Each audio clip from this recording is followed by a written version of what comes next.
Last June, the U.S. Immigration and Customs Enforcement presented an article where a 24-year-old man named Corey Laughlin was convicted for child exploitation. His charges were for getting in communication online to 11-year-old girls and then engaging in sexual acts with these girls. He also recorded these acts and he posted them online for another man across the country to see. This man, Corey Laughlin, lives right down in San Diego, not too far from where we live right now. And as hard as it is to talk about human trafficking and the exploitation of minors, it's happening all around us, right here in California.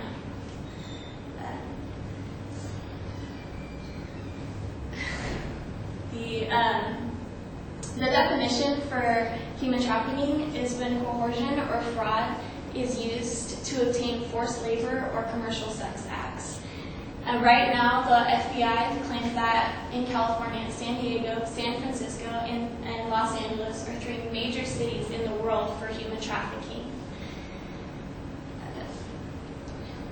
And Carol McBride of the National Criminal Reference Services says that with the use of the internet, commercial sex acts are happening far more readily than they ever have before, and it's making it a lot harder for law enforcement to stop these acts.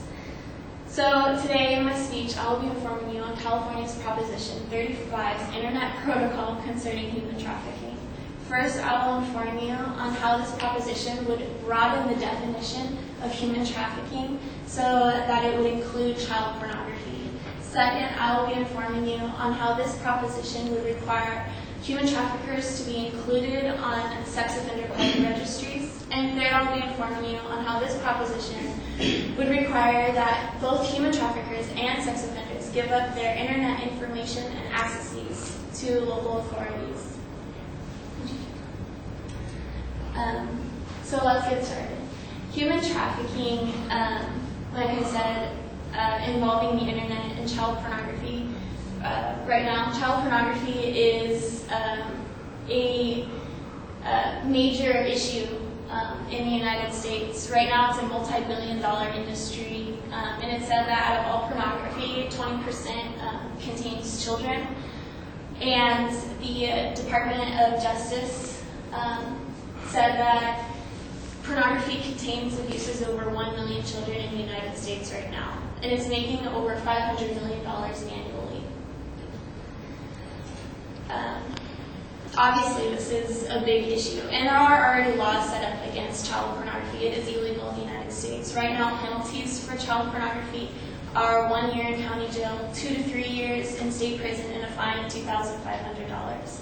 Proposition 35 would expand these penalties so that it would be more like the charges for human trafficking. That would be 12 years in state prison, fines up to $100,000, and life registration as a sex offender. Those against Proposition 35 say that this definition is too broad, that it can include innocent people potentially. Innocent people being those that might be receiving funding from others profiting from child pornography, or those who might be related to child pornographers. But yes, on Proposition 35 says that this laws and harsher penalties and broader definition of human trafficking will help prevent child pornography from happening on the streets. The second thing I would like to inform you on Proposition 35 is how it would include human trafficking as a part of online sex offender public registries. Right now, there are sex offender public registries such as Megan's Law and the National Public Registry for Sex Offenders that are set up by the Justice Department. These registries help the public and the law enforcement see where certain sex offenders are living right now in the United States. So that you can just go on those websites and just look up where your neighborhood is, and it'll tell you the names of the locations where registered sex offenders live right now. But the problem with these registries is that they might not be as current or as accurate as one might think. Ernie Allen, President and CEO of the National Centers for Missing and Exploited Children, says that these registries often the sex offenders don't update their information or report back. So out of the 550,000 sex offenders registered right now, there are 100,000 that are missing from these registries. So having human traffickers just included on there might not actually help the public at all. The third law that Proposition 35 would have passed concerning the internet would be that human traffickers and sex offenders have to give up their information concerning the internet to local authorities. Like I said earlier, human trafficking online is a huge problem right now. Sex offenders can get onto child pornography or produce child pornography. They can also get in contact with minors through social networking sites and meet up with those minors, and who knows what will happen with those children afterwards. So this proposition would require their internet access codes, their servers, a really in-depth view of everything that these sex offenders have online, so that the law can better track down these sex offenders and what they're doing and who they might be potentially involving. So today I informed you on the three laws that Proposition 35 would put in place concerning the internet. First, I informed you on how Proposition 35 would broaden the definition of human trafficking to include child pornography. Second, I informed you on how this proposition would require that human traffickers be included on public sex offender registries. And third, I informed you on how human traffickers and sex offenders will have to give up their internet accesses to the local authorities.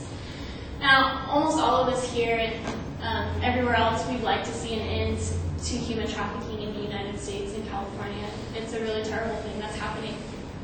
But the question is whether or not Proposition 35 is going to be the answer we need.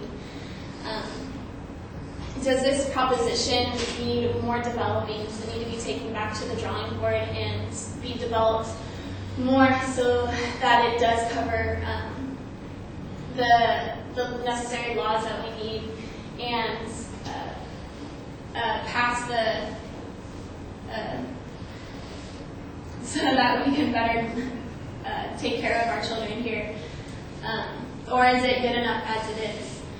But you guys are the voters, and your families are the potential victims. So it's up to you to decide what is going to be really best for California.